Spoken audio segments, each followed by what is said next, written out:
Hello friends. तो आज बात करते हैं वर्क एनर्जी पावर के कुछ न्यूमेरिकल्स की। ठीक है, तो पहला न्यूमेरिकल देख रहे हैं 2019 में आया हुआ है मेंस में। A uniform cable of mass m and length l is placed on horizontal surface such that 1/nth part is hanging below the edge of the surface। तो ये बेटा यहाँ पे मैंने आपको दिखा दिया इसको, क्लियर। और अगर आप इसको देखें तो ये आपकी रोप है, ये दिख रहा होगा आपको, क्लियर। अब अगर आप इस रोप को देखेंगे तो ये L by N length hang कर रही है, यानी इसका मास कितना हो जाएगा, M बाय एन। ये M बाय एन मास है जो पोर्शन हैंग कर रहा है उसका, क्लियर। अब अगर इस कॉन्सेप्ट को देखें, आपको निकालना है to lift the hanging part of the cable up to the surface. तो एक तो तरीका ये कि आप एक साइड से खींचे, बट मैं ये आपको ये पीस दिखा रहा हूं। अगर मैं इस पीस को उठा के यहां पे रख दूं बेटा इस तरह से, तो ये पूरी की पूरी एक तरह से ऊपर चले गई। तो पोटेंशियल एनर्जी में किसका चेंज आया, इस सेक्शन का यहां पे जाने में। तो आप क्या करेंगे, यहां पर इसका सेंटर ऑफ मास बिल्कुल सेंटर पे होगा, ठीक है। तो इसको लिफ्ट कर देंगे इस हाइट तक। तो सेंटर ऑफ मास कितना लिफ्ट होगा, L बाय 2n। ये ध्यान रखिएगा, बस यही इंपॉर्टेंट कॉन्सेप्ट है इसका, ठीक है। तो अब एक लाइन में आंसर आ गया, मेरा वर्क डन हो गया बेटा M बाय एन। ये मेरी जो रोप लटकी हुई थी नीचे उसका मास आ गया, into g into L by 2n। तो यहां से M g L by 2n square, ये मेरा वर्क डन हो गया, ठीक है। ये मेरा आंसर आ गया। तो ये ऐसा कोई आंसर अगर आपको दिख रहा हो, ये रहा बेटा D option.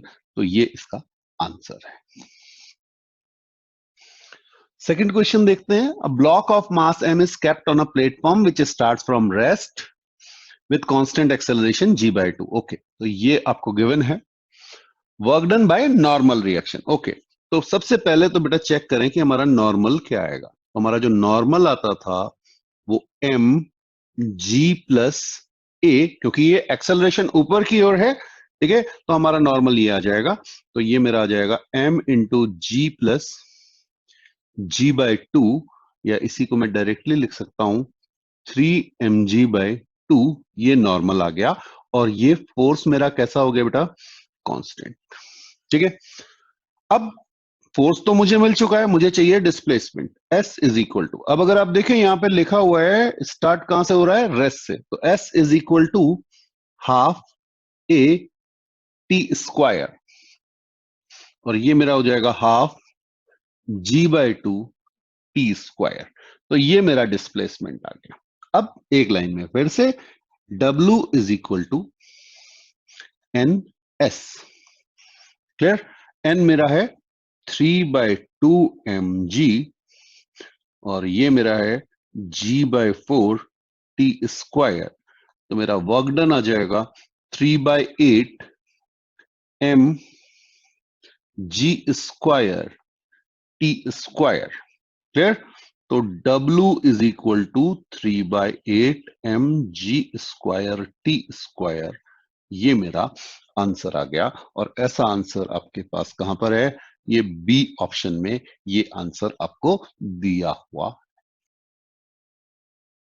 Next question. A force acts on 2 kg object so that its position is given as a function of time. Okay, तो x दिया हुआ बेटा आपको, x is equal to 3t square plus 5। अगर x आपको दिया हुआ है तो आप वेलोसिटी निकाल सकते हैं। वेलोसिटी आपकी आ गई 60। एक मेथड ये है कि आप एक्सेलरेशन निकालिए, फिर डिस्प्लेसमेंट निकालिए और उससे कर लीजिए। दूसरा मेथड देखिए यहाँ पे क्या आएगा, work energy theorem. Work done is kinetic energy final minus kinetic energy initial. ये समझ में आया बेटा।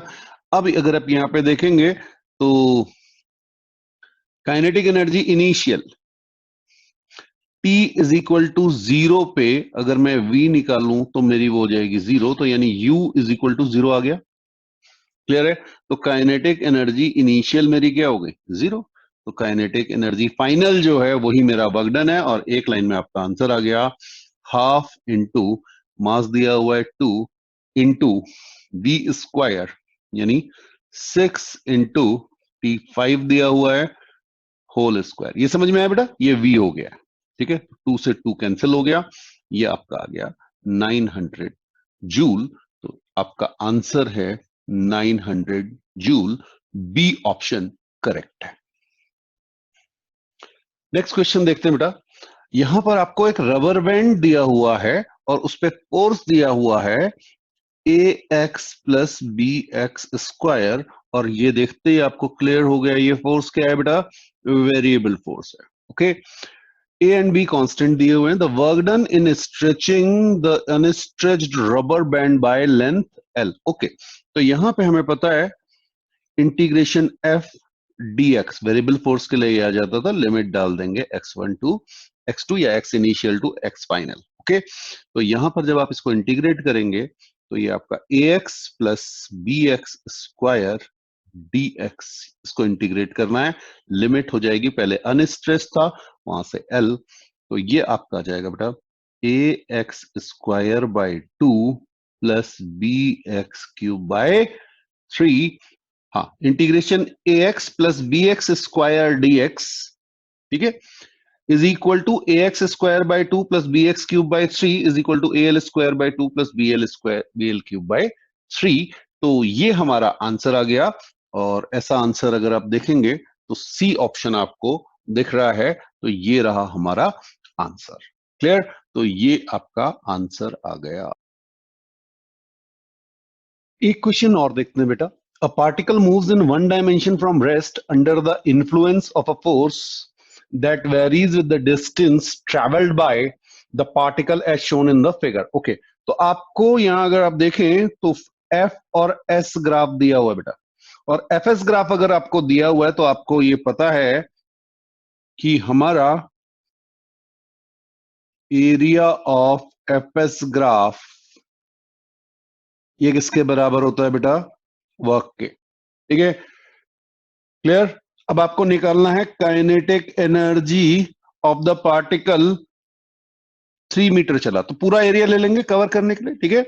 और इनिशियल दिया हुआ है, रेस्ट से स्टार्ट किया है, ठीक है, तो W is equal to work energy theorem लगाएंगे, kinetic energy final minus kinetic energy initial, और ये जो टर्म है हमारा ये जीरो गिवन है, तो सीधे सीधे हमें जो काइनेटिक एनर्जी निकालनी है वो किसके बराबर हो जाएगी बेटा? वर्क डन के।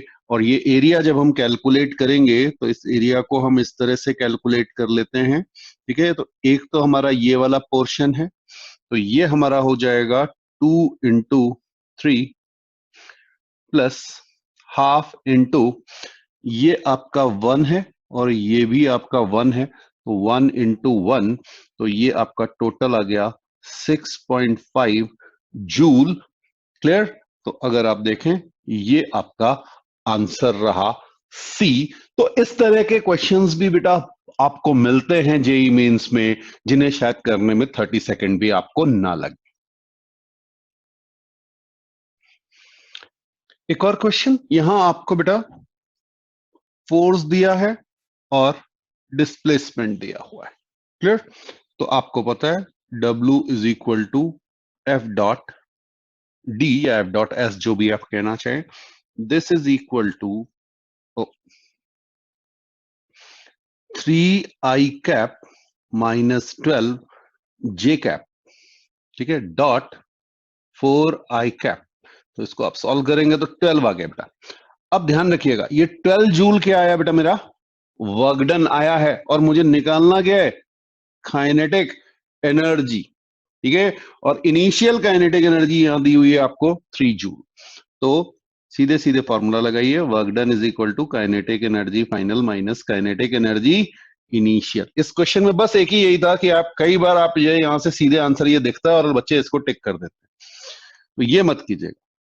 12 is equal to kinetic energy final minus 3, तो यहां से काइनेटिक एनर्जी फाइनल आपकी आ जाएगी 15 जूल।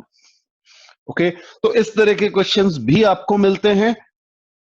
अगर आप इस क्वेश्चन में देखें तो बस बीच में एक ये था कि जल्दीबाजी में, क्योंकि वहां पे प्रेशर रहता है, आप अगर थोड़ा सा ध्यान नहीं देंगे कि एक्चुअल में क्या पूछा गया है तो आप इसको मार्क कर सकते थे, जो कि आपका गलत आंसर होता। तो इस तरह के क्वेश्चंस काफी मिलेंगे कॉम्पिटिशन्स में आपको। नेक्स्ट क्वेश्चन देखते हैं बेटा। इसमें आपको एफ दिया हुआ है -kv²। ओके, और क्या दिया हुआ है, u 10, और दिया हुआ है काइनेटिक एनर्जी फाइनल यानी हाफ mv²। ये आपको दी हुई है हाफ mv0²। ओके, 8 दिया हुआ है। अब अगर आप इसको देखें तो m से m कैंसिल हो जाएगा, ये 4 आ जाएगा, तो v आपकी आ जाएगी यहां से v is equal to v0/2 यानी कि 5। क्लियर? तो एक आपको u गिवन है, एक आपको v गिवन है, दो चीजें आपको मिल गई हैं। बेटा अब हम f is equal to m dv/dt put कर देते हैं। ठीक है, और ये मेरा किसके बराबर हो गया, -kv² के। तो यहां से अगर आप देखें तो dv/v² इज इक्वल टू, या m यहीं पे रहने दीजिए अभी। क्लियर? और यहां पे आ जाएगा आपका -kt।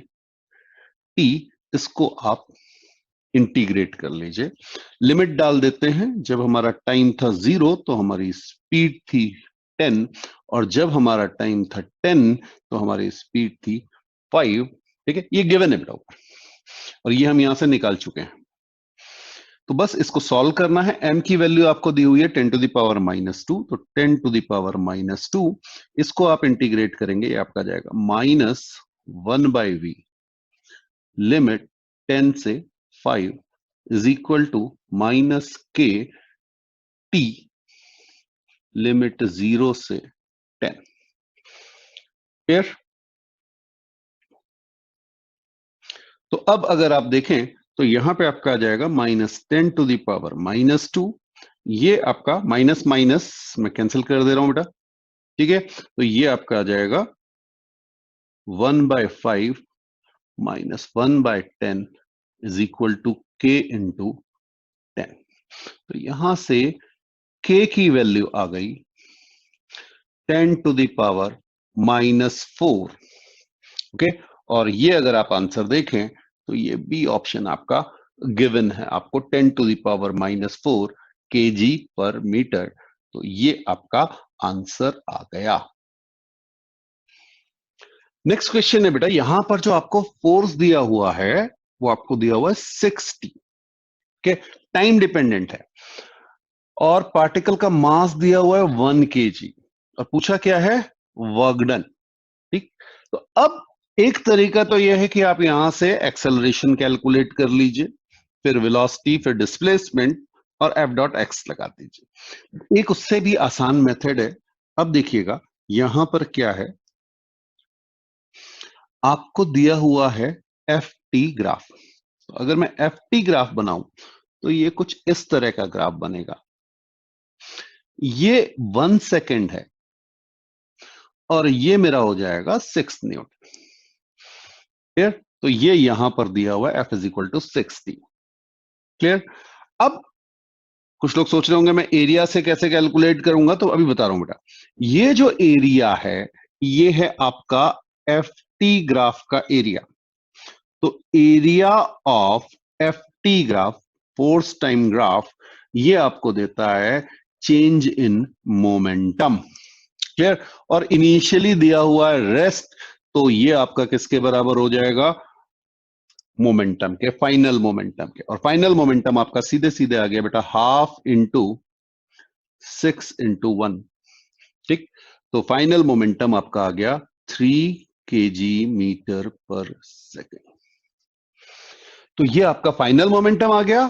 ठीक है, और work done is equal to kinetic energy final minus kinetic energy initial. Clear? Work energy theorem लगा दी। काइनेटिक एनर्जी इनिशियल क्या दी हुई है आपको, 0, तो work done is equal to kinetic energy final. तो मैं यहां पे वर्क डन डायरेक्टली कैलकुलेट कर ले रहा हूं, ये मेरा हो जाएगा pf²/2m। ठीक है, p²/2m, तो ये 3 × 3/2 सिंपली आपका 9/2 जूल या 4.5 जूल। ये आपका आंसर आ गया। ऐसा कोई आंसर दिख रहा है आपको? जी बिल्कुल, डी ऑप्शन है। तो ये 2017 मेंस में आया हुआ क्वेश्चन। ओके, नेक्स्ट क्वेश्चन देखते हैं। A person trying to lose weight by burning fat lifts a mass of 10 kg up to a height of 1 metre. Okay, तो आपको मास दिया हुआ है 10 kg, हाइट दी हुई है 1 मीटर, नंबर ऑफ टाइम्स दिए हुए हैं 1000। Clear? Okay, assume that the potential energy lost each time he lowers the mass is dissipated. How much fat will he use up considering the work done only when the weight is lifted up? Fat supplies this much of energy per kg which is converted to mechanical and okay, efficiency भी दे दी है, g की value दी हुई है 9.8।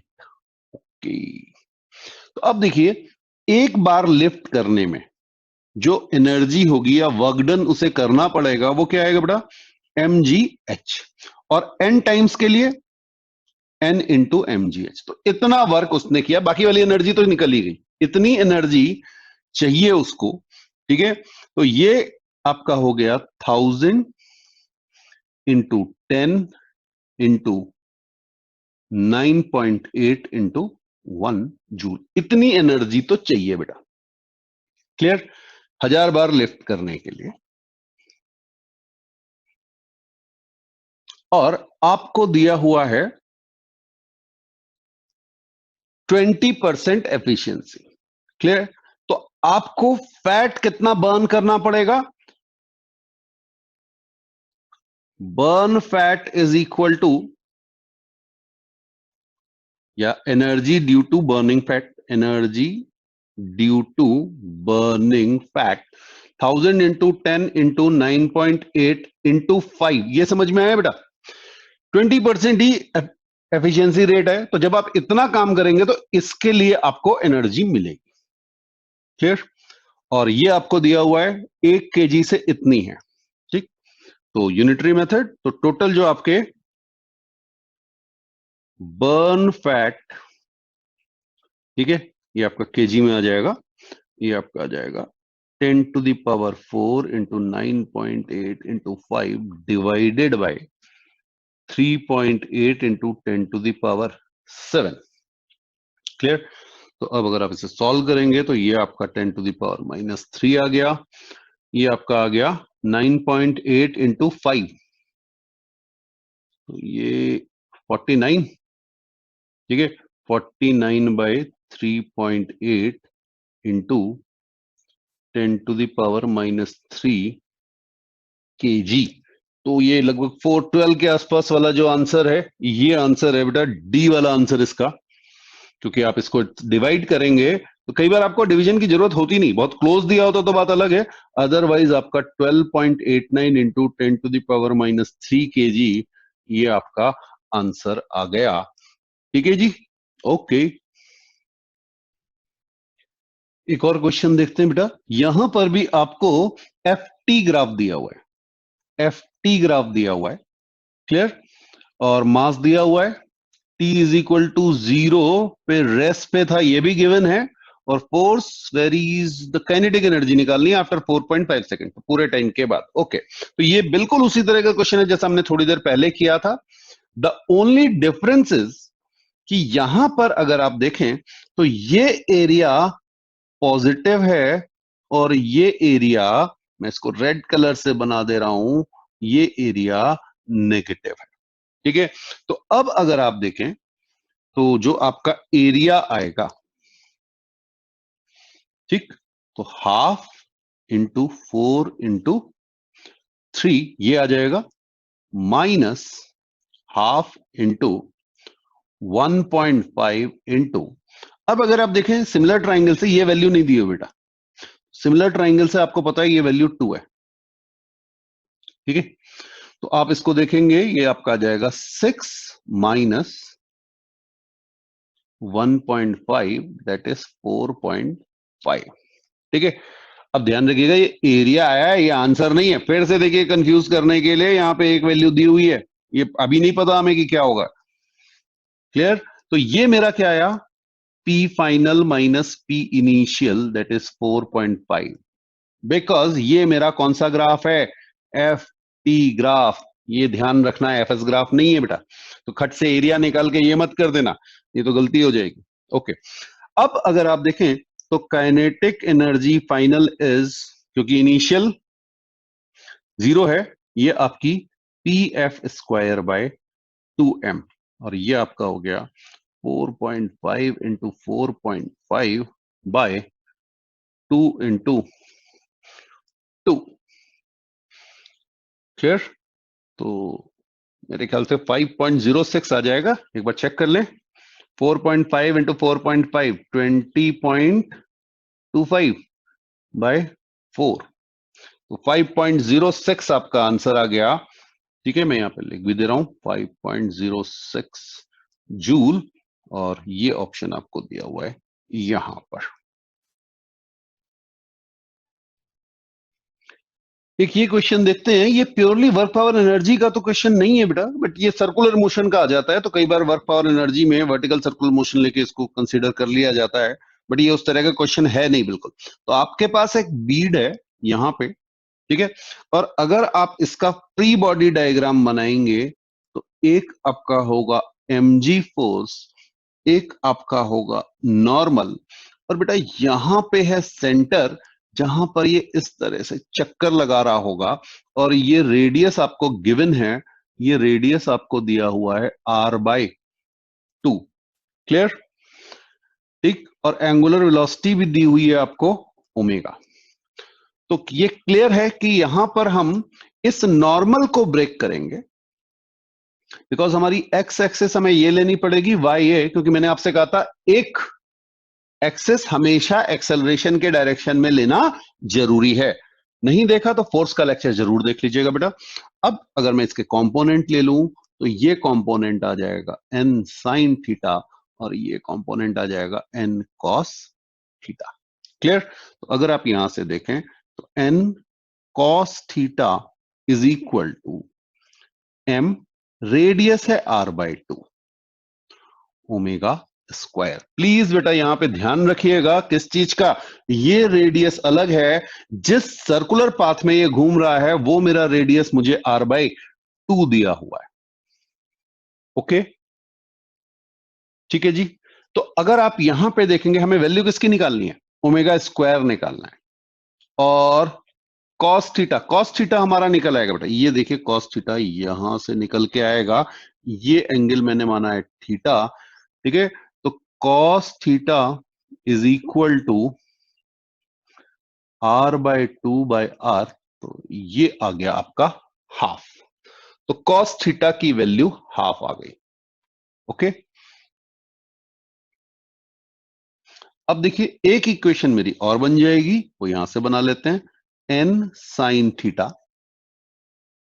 N sine theta is equal to mg, क्योंकि n के terms में नहीं दिया हुआ है, अब हम इसको डिवाइड कर लेते हैं बेटा। तो ये मेरा आ जाएगा cos theta upon sine theta is equal to, divide करके दिखा दूं आपको, ये लीजिए, ये मेरा n और n कैंसिल हो गया, m और m कैंसिल हो गया, तो ये मेरा आ गया r omega square by 2g। Clear? तो हमें निकालनी थी ओमेगा स्क्वायर की वैल्यू, तो ये आपकी आ जाएगी 2g/r sine theta upon cos theta that is tan theta. Clear है बेटा? तो ये आपका आ जाएगा 2g/r √3। कैसे? ये वाला ऑप्शन आपको दिया हुआ है, तो इसका आंसर आ गया 2g/r√3। नेक्स्ट क्वेश्चन है बेटा, एक आपको स्प्रिंग दिया हुआ है, block of mass 0.18 kg is attach to a spring of force constant k दिया हुआ है आपको, और म्यू दिया हुआ है, यहां पर आपको म्यू दिया हुआ है 0.1। Okay, impulse is given to the block, the block slides at a distance of, यहां तक पहुंचा बेटा 0.06 मीटर तक। ओके, आपको बताना है v, ओके, तो शुरू करते हैं बेटा। मान लीजिए यहां पे मेरी स्पीड थी v। ओके, अब v अगर आपकी स्पीड थी तो आपके पास काइनेटिक एनर्जी होगी हाफ एम वी स्क्वायर। दो तीन तरह से आप इसे कर सकते हैं।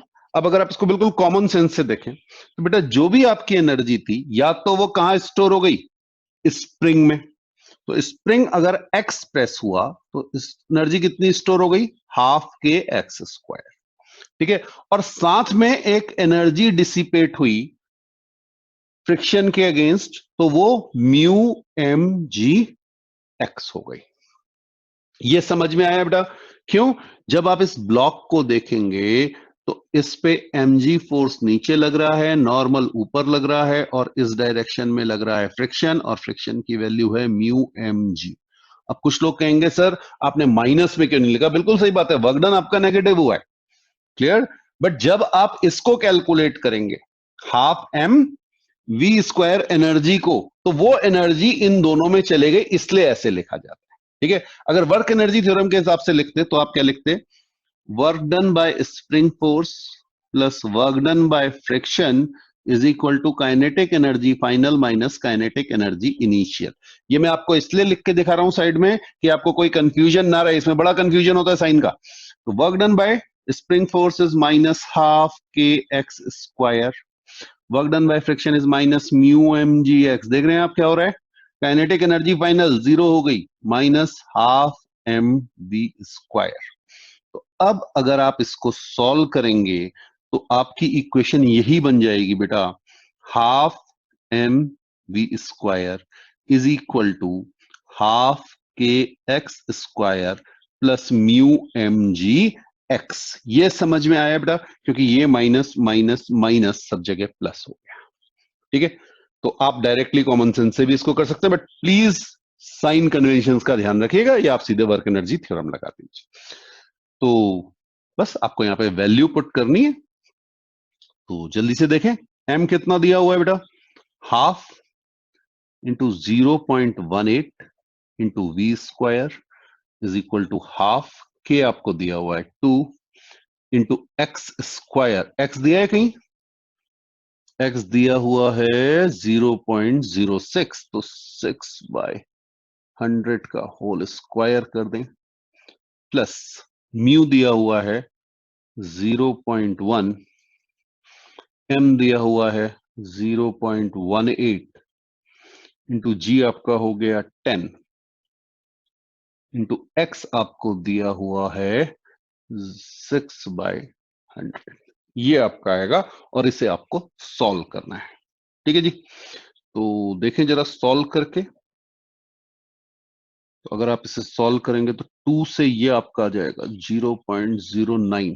ठीक है, और ये 2 से 2 कैंसिल हो जाएगा, तो यहां से अगर आप देखेंगे तो 9/100 V square is equal to, ये आपका आ गया 36/100 इंटू 100, ये 0.1 और 10 ये चला गया, प्लस 18 इंटू 6/100 इंटू 100। क्लियर है? तो अब अगर आप इसको देखेंगे तो यहां से बेटा हम 18 कॉमन ले लेते हैं, तो 18, 2 यहां पे आ गया और 6 यहां पे आ गया, इंटू 8/100 इंटू 100। और तो यहां पे अगर आप देखेंगे तो बेटा ये 100 से 100 कैंसिल हो जाएगा। ठीक है, 9, ये 2 हो जाएगा, तो आपके v स्क्वायर की वैल्यू आ जाएगी 16/100, या आप कह सकते हैं v की आपकी वैल्यू आ जाएगी 4/10। ओके, और आपको n/10 दी हुई है, तो n की वैल्यू कितनी आ गई बेटा, 4। तो आपका आंसर आ गया 4। तो ये इंटीजर टाइप क्वेश्चंस हैं जो अभी आपके शुरू हुए हैं, जिनमें आपको जो है पूरा का पूरा सॉल्व करना होता है, कोई ऑप्शंस नहीं दिए होते हैं। तो उस टाइप के क्वेश्चंस आपको इस तरह के मिल सकते हैं। ये पुराना जेई एडवांस का क्वेश्चन है, बट सिंपल क्वेश्चन है, इसमें सिर्फ वर्क एनर्जी थ्योरम लग रही है, बट कॉमन सेंस से करेंगे तो एक लाइन में आपका आंसर आ जाता है। ये क्वेश्चन बेटा पार्टिकल ऑफ मास 0.2 kg और पावर दी है 0.5 वॉट और ये पावर है कांस्टेंट। ठीक है, इनिशियल स्पीड दी हुई है 0 और फाइनल स्पीड आपको निकालनी है, ठीक है, 5 सेकंड के बाद। ओके, तो जब भी आपकी पावर कैसी होती है बेटा, कांस्टेंट, तो आपको पता होता है W is equal to P into T हो जाता है। ठीक है, और इस पे वर्क एनर्जी थ्योरम लगा दीजिए, तो kinetic energy final minus kinetic energy initial is equal to work done that is power into time. Clear है? तो काइनेटिक एनर्जी फाइनल आपको कैलकुलेट करनी है, नहीं स्पीड कैलकुलेट करनी है। ठीक है, तो half into 0.2 into V square minus 0 is equal to 0.5 into time आपको दिया हुआ है 5। क्लियर? तो अब अगर आप देखेंगे तो इसको सॉल्व कर लेते हैं। 2 से ये आपका आ गया 0.1, 0.1 से ये आपका आ गया 5, तो v की वैल्यू आपकी आ गई v square is equal to 25 और v की वैल्यू आ गई 5 मीटर पर सेकंड। क्वेश्चन कहां आया देख रहे हैं आप? एडवांस में, बिल्कुल बेसिक क्वेश्चन है। ठीक है, वर्क एनर्जी थ्योरम। तो जब भी आप वर्क या एनर्जी या पावर की बात करते हैं तो बेटा इस पे क्वेश्चन बहुत हैवी नहीं आते, बहुत सिंपल सिंपल से क्वेश्चंस आपको मिलते हैं। बस आपको ये होता है कि जो क्वेश्चन मिले उसमें गलती नहीं करके आनी है और जल्दी से जल्दी उसे सॉल्व करना है। नेक्स्ट क्वेश्चन है बेटा, एफ आपको दिया हुआ है minus K Y I cap plus X J cap. Okay, तो वेरिएबल फोर्स दिया हुआ है। ठीक है जी, starting from the origin the particle is taking to along the positive x axis to the point, पहले यहां तक गए फिर यहां तक गए। ओके, तो ये 1998 का एडवांस का क्वेश्चन है बेटा। इस क्वेश्चन को अगर आप देखें तो सिंपली हमारे पास एक फॉर्मूला था, work done is equal to integration F X D X plus integration F Y D Y. ठीक है, यहां पे लिमिट थी x1 से लेके x2 तक की, यहां पे थी y1 से लेके y2 तक की। तो जब आप इसको सॉल्व करेंगे, अब देखिए यहां पे एफ एक्स जो है वो ये रहा आपका, एफ एक्स है माइनस के वाई, तो मैं लिख रहा हूं माइनस इंटीग्रेशन के वाई डी एक्स। ठीक है, और एक्स कहां से कहां गया बेटा, ए कॉमा 0, 0,0 से a, 0, तो 0 से लेके a तक ये मेरा x वेरी किया है। बट इस समय y की वैल्यू क्या है, y मेरा कांस्टेंट है, तो y की वैल्यू 0 लेनी है बेटा, बस यही ध्यान रखना है यहां पर। फिर यहां माइनस इंटीग्रेशन y की वैल्यू हो गई आपकी, कहां से गया बेटा, इस पॉइंट से इस पॉइंट तक, तो 0 से लेके a तक यहां पे आप लिखेंगे के एक्स डी वाई। ओके, और अब x की वैल्यू कितनी हो गई, यहां पे x की वैल्यू रही a से a गया बेटा, x कांस्टेंट है। ठीक, इस तरह से आपको इसको सॉल्व करना है। अब अगर आप यहां पे देखेंगे तो y कांस्टेंट है तो ये बाहर आ जाएगा, या आप इसे माइनस के वाई की वैल्यू अगर मैं पुट कर दूं तो यहीं पे मैं पुट कर देता हूं 0 इंटीग्रेशन dx। ठीक है, ये समझ में आया? फिर माइनस के x की वैल्यू है a इंटीग्रेशन dy लिमिट 0 से a, तो मेरा आंसर आ गया माइनस के ए स्क्वायर, बिकॉज ये वाला टर्म मेरा क्या हो गया बेटा, 0, तो माइनस के ए स्क्वायर इसका आंसर है।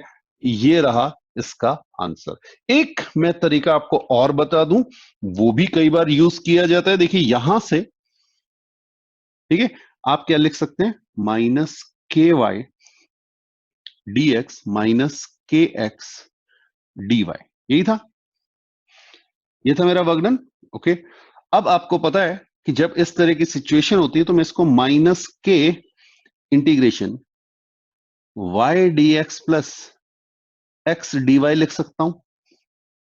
ठीक, और अगर आपको याद हो तो बेटा डी एक्स वाई, जब एक्स और वाई दोनों वेरिएबल होते हैं तो इसे लिखते थे X D Y plus Y D X. ठीक, तो इसको मैं रिप्लेस कर दूंगा माइनस के integration D X Y limit हो जाएगी 0,0 से a, तक, तो मेरा आंसर आ गया -k(x, y) लिमिट 0,0 से a, तक, तो यहां से भी मेरा आंसर आ जाएगा -ka²।